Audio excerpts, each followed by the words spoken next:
I have been waiting for this. Shadow House is back. Ooh.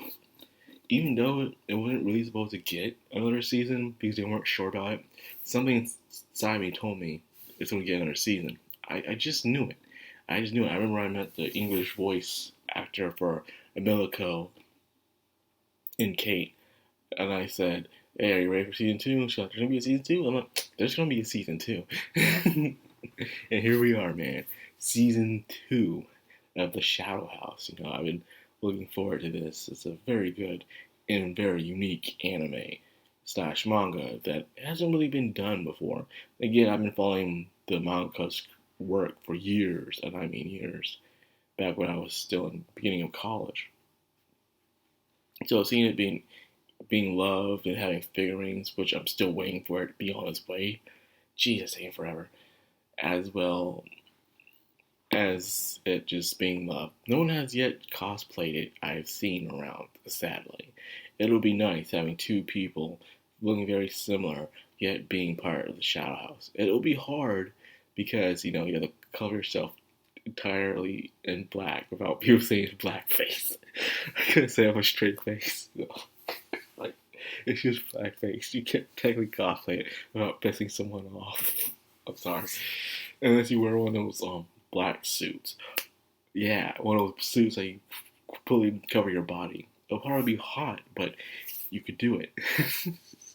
Just saying. Well, anyways, back on track. I was wondering how they were going to redact the previous stuff that happened in the first season. How it had that anime original ending in a way where it kind of spoiled some things and things were kind of simplified, but still entertaining. And it turned out they did a pretty good job of it. They only mentioned the few things that Edward did from the last season, but didn't bring up so much. And of course, they made sure that Ricky and Lou are still under the influence of the soot. So therefore, they haven't gone awakened from it, just like they did from the last season, where they just talk to them. But the soot itself takes time for it to, you know, for it to get out the person's system. It's like coffee and stuff. So the main things I want to talk about are the Starbearers and Kate. Let's talk about Kate first. Kate has talent. She's aware of what's going on. She wants to take down grandfather in the Shadow House. It's something that has yet to be exposed in the anime, but manga readers know what's up.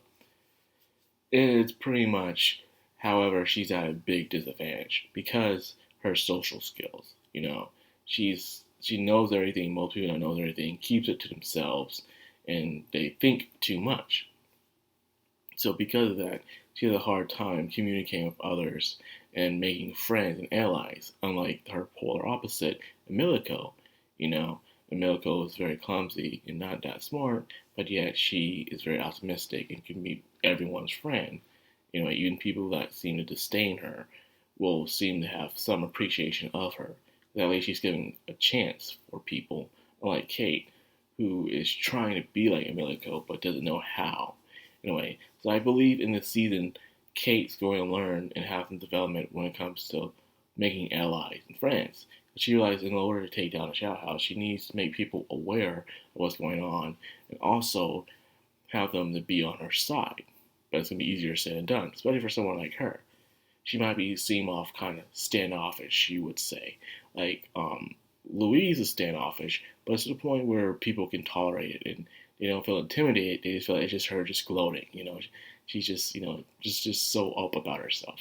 But it didn't really tick you off for some reason compared to Kate, where she isn't really gloating, but she seems to be kind of have a distant wall from everybody. That's what I want to say.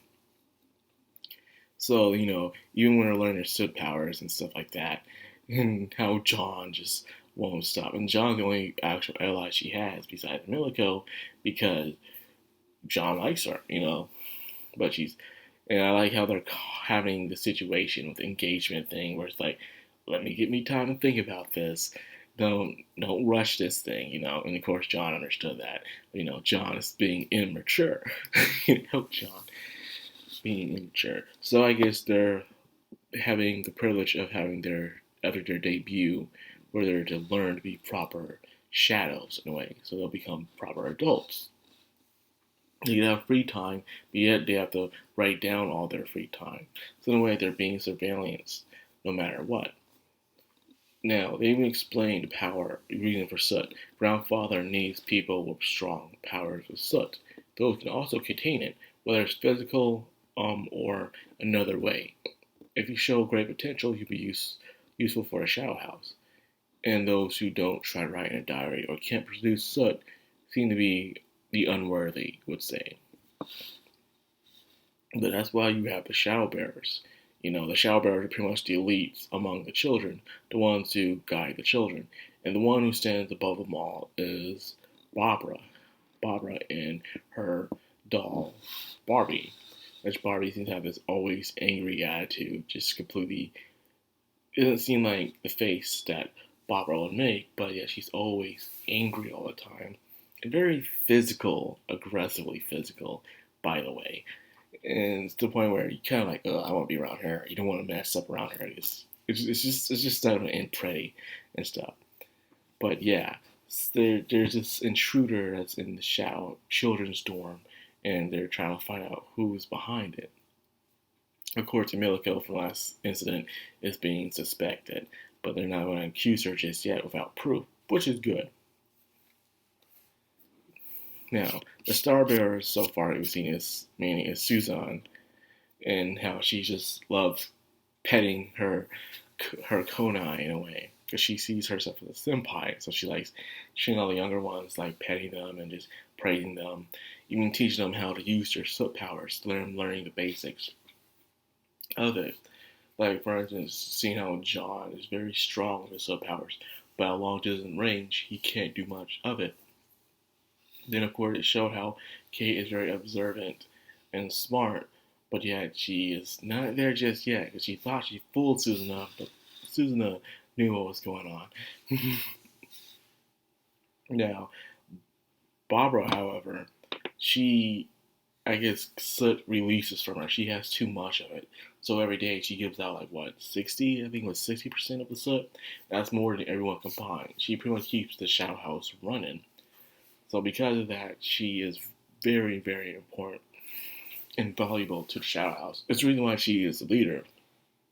Because of the amount of soot she can produce so quickly. But however, producing that much soot hurts her body very badly. So the fact that she has to go through this every single day is just, whew, man. I don't think I can do it, people. But anyways, that's pretty much seems where it leads off.